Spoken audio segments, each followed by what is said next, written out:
جزاک اللہ۔ علی بھائی اگلا سوال ہے، ایام تشریق یعنی 10، 11، 12 اور 13 ذوالحجہ اور یوم عرفہ یعنی 9 ذوالحجہ کو پڑھی جانے والی تکبیرات کے الفاظ بتا دیں۔ الفاظ میں نے پہلے بتا دیے ہیں، المصنف ابن ابی شیبہ میں، مصنف عبدالرزاق میں، سنن کبریٰ البیہقی میں تابعین سے مختلف الفاظ ملتے ہیں۔ یہ بھی ملتا ہے اللہ اکبر کبیرا والحمد للہ کثیرا وسبحان اللہ بکرۃ واصیلا، اور یہ بھی ملتا ہے اللہ اکبر لا الہ الا اللہ واللہ اکبر وللہ الحمد، سبحان اللہ والحمد للہ ولا الہ الا اللہ واللہ اکبر۔ صرف اللہ اکبر بھی کہہ لیں تو یہ تکبیر ہی ہے۔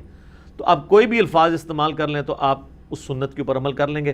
باقی کن کن موقعوں پہ پڑھنا ہے، فرض نماز کے بعد پڑھنا ہے آپ نے، مصنف ابن ابی شیبہ میں اور سنن کبریٰ البیہقی میں مولا علی سے ملتا ہے، 9 ذوالحجہ کی صبح سے لے کے 13 کی عصر تک ہر فرض نماز کے بعد۔ اور امام بخاری نے تو صحیح بخاری میں چیپٹر کی ہیڈنگ میں تعلیقاً لیا ہے کہ امام باقر جو تھے وہ عام نفلی نمازوں کے بعد بھی تکبیرات بلند کرتے تھے، اور اسی ہیڈنگ میں لیا ہے کہ حضرت ابو ہریرہ اور ابن عمر رضی اللہ عنہما جو ہے وہ بازاروں میں چلتے ہوئے تکبیرات کو بھی بلند کرتے تھے۔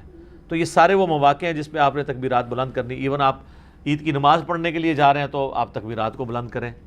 اور صحیح بخاری میں آتا ہے کہ نبی علیہ السلام راستہ بدلتے تھے، جاتے وقت عیدگاہ کا راستہ اور ہوتا تھا، واپسی پہ اور ہوتا تھا، اور چھوٹی عید کے لیے جاتے تھے تو کچھ میٹھا کھا کے جاتے تھے، صحیح بخاری میں آتا ہے۔ ترمذی میں آتا ہے کہ چھوٹی عید کے لیے کھا کے جاتے تھے اور بڑی عید کے لیے واپسی پہ آ کے کھاتے تھے۔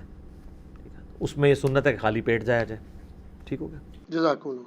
علی بھائی اگلا سوال ہے، عید قربان کی قربانی واجب ہے یا کہ سنت؟ عید قربان کی قربانی جو ہے آلموسٹ امت میں اتفاق ہے کہ یہ سنت مؤکدہ ہے، واجب نہیں ہے۔ صرف حنفی تھوڑے سے اس معاملے میں سختی کا شکار ہوئے ہیں، اور وہ سختی ان کی حدیث کے ظاہری الفاظ پہ دیکھا جائے تو کسی حد تک جسٹیفائی بھی ہے۔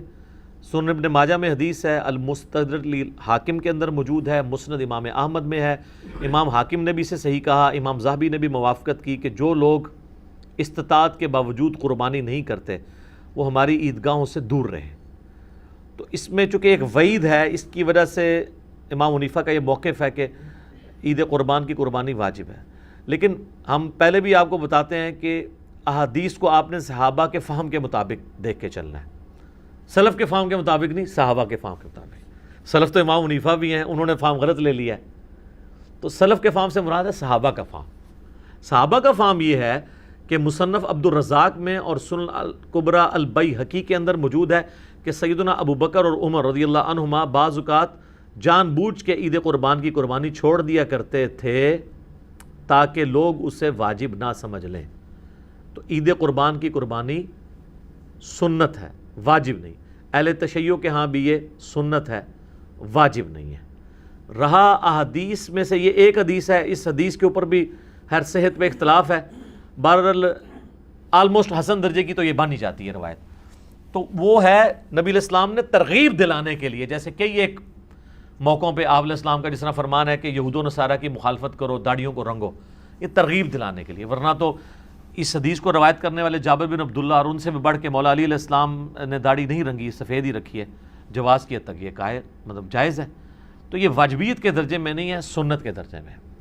لیکن جس شخص کو اللہ تعالیٰ نے استطاعت دی ہے اسے ضرور قربانی کرنی چاہیے۔ میں یہ باتیں اس لیے نہیں کہہ رہا، اللہ کا شکر ہے کہ میں نے یعنی جب سے اس اعتبار سے یعنی صاحب استطاعت ہوں کہ میں نے خود سے کمانا شروع کیا ہے، یعنی 15 سال سے زیادہ ہو چکے ہیں، تو میری تو کسی سال میں بھی قربانی مس نہیں ہوئی ہے۔ نبی علیہ السلام نے بڑے اہتمام کے ساتھ کی ہے، حتیٰ کہ آپ صحیح مسلم میں جو آپ کے آخری حج کی حدیث ہے 2950، جس میں آپ کا فرمان ہے کہ میں اپنے بعد تم میں وہ چیز چھوڑ کے جا رہا ہوں جسے مضبوطی سے پکڑ لو گے، کبھی گمراہ نہیں ہوگے، وہ اللہ کی کتاب ہے۔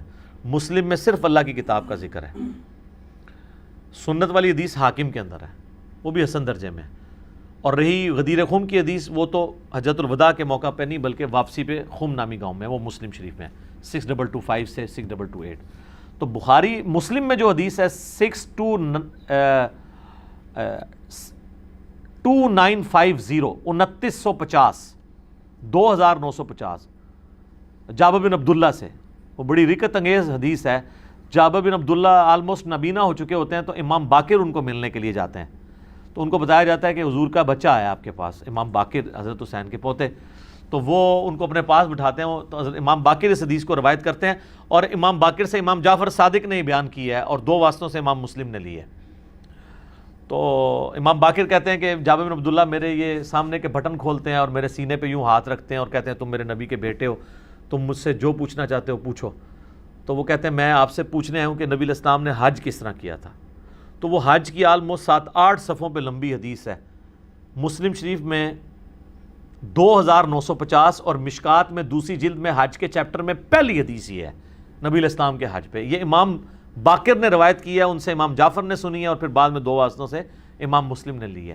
اس میں الفاظ ہیں کہ یمن سے نبی علیہ السلام نے 100 اونٹ منگوائے حجۃ الوداع کے موقع پر، 63 اونٹ آپ نے اپنے مبارک ہاتھوں سے نہر کیے ایک حج کے موقع پہ، 63 اونٹ، اور یہ حضور اپنی طرف سے کر رہے ہیں، اور باقی 37 جو ہیں وہ مولا علی کو کہا کہ تم نے کرنا ہے۔ تو 63 میں اشارہ تھا کہ آپ کی چونکہ زندگی مبارک کے 63 سال ہیں، آپ نے پورے سال ایک سال کی قربانی ایک ہی دفعہ کی ہے۔ اور اس کے بعد جابر بن عبداللہ کہتے ہیں کہ جب وہ 100 کے 100 اونٹ نہر ہو گئے تو نبی علیہ السلام نے حکم دیا کہ ہر اونٹ میں سے ایک بوٹی لی جائے، اور وہ ساری 100 کی 100 بوٹیاں ایک دیگ میں ڈال کے پکائی گئیں، ہر ایک جانور سے ایک بوٹی لے کے۔ اور پھر جابر بن عبداللہ کہتے ہیں کہ مولا علی نے اور نبی علیہ السلام نے ایک دسترخوان پہ بیٹھ کے تناول فرمایا۔ ٹھیک ہے جی، تو وہ پوری کی پوری حدیث جو ہے نا بڑی رکت انگیز ہے پڑھنے والی، نبی علیہ السلام کے آخری حج کا بیان، حجۃ الوداع۔ تو اس سے بھی یہ یعنی بات پتہ چلی کہ نبی علیہ السلام نے اس سنت کا بڑا اہتمام کیا ہے، لہٰذا اس چکروں میں تو پڑھنا ہی نہیں چاہیے کہ جناب واجب ہے یا سنت ہے، بھائی سنت ہے کریں گے۔ البتہ یہ ٹیکنیکل بحثیں اس لیے کی جاتی ہیں جب حنفیوں کی طرف سے زیادہ ایمفسائز کیا جاتا ہے اس مسئلے کے اوپر، اور بلکہ وہ تو ایک اور سٹیپ آگے چلے جاتے ہیں، وہ کہتے ہیں گھر میں جتنے لوگ الگ سے بھی صاحب استطاعت ہیں، کسی بیوی کے پاس سونا ہے تو وہ علیحدہ سے اپنی قربانی کرے گی، فلاں کرے گی، اور وہ بہت آگے چلے جاتے ہیں، اس لیے پھر یہ بحثیں جو ہے نا وہ سٹارٹ ہو جاتی ہیں۔ تو یہ سنت ہی ہے، واجب نہیں ہے، لیکن سنت مؤکدہ ہے، سنت دائمہ، متواتر اور مسلسل بھی ہے۔ ٹھیک ہو گیا، جزاک اللہ۔ علی بھائی اگلا سوال ہے، قربانی کے لیے صاحب استطاعت ہونے کے اعتبار سے نصاب کیا ہوتا ہے؟ نصاب کے اوپر جی اتفاق ہے، صاحب نصاب وہ ہے جس میں قربانی کی استطاعت موجود ہے۔ اس کا زکوٰۃ کے نصاب کے ساتھ 52.5 تولے چاندی یا 7.5 تولے سونے کے ساتھ کوئی تعلق نہیں۔ ایک غریب آدمی ہے، قربانی کے دنوں میں اس کے پاس مال آ جاتا ہے، تو وہ قربانی کے اعتبار سے صاحب استطاعت ہے، وہ قربانی کر سکتا ہے۔ کر سکتا ہے لفظ میں اس لیے بول رہا ہوں چونکہ واجب نہیں ہے، میں یہ نہیں کہوں گا کہ وہ ضرور کرے، پھر تو واجبیت ہو جائے گی نا، تو میں نے آپ کو پہلے اس پہ بحث کر چکا ہوں۔ تو وہ صاحب استطاعت ہے، ضرور کرے، جہاں ہم اتنے اور خرچے کرتے ہیں تو قربانی کیوں نہ کرے؟ تو اس کے لیے آپ کے پاس قربانی کا خرچہ ہونا ضروری ہے۔ اب قربانی کا خرچہ بھی ظاہر ہے، اگر آپ اونٹ قربان کر رہے ہیں وہ تو 1.5-2 لاکھ روپے کا، اگر حصہ بھی ڈالتے ہیں تو آلموسٹ آج کل 18 سے 20 ہزار ہے، گائے کا 13 سے 15 ہزار ہے، اور بکرا لیں گے تو کم از کم بھی کوئی بہت بھی چھوٹے سے چھوٹا بھی دوندا بکرا ملا آپ کو تو 25 ہزار سے کم تو نہیں ملنے کا، اللہ ہے کہ بہت آپ انٹیریئر پنجاب میں کہیں جنوبی پنجاب چلے جائیں تو پھر بھی 20-25 ہزار کا تو بکرا چاہیے۔ تو اتنی رقم آپ کے پاس اگر رقم آ جاتی ہے تو بجائے اس کو اور معاملات میں خرچ کرنے کے اور جا کے ایک کوئی LED سکرین کو 50 انچ کی اٹھا کے لے آئیں آپ گھر میں، پہلے بھی ہو 32 والی، وہ چھوٹی لگ رہی ہو، پیسے آ جائیں کمیٹی نکلے تو یہ چیزیں چھوٹی لگنی شروع ہو جاتی ہیں، تو اس کی بجائے قربانی کریں آپ، کیوں ان معاملات کے اوپر پیسے ضائع کرتے ہیں؟ پیسے ان کاموں میں ڈالیں۔ ٹھیک ہو گیا؟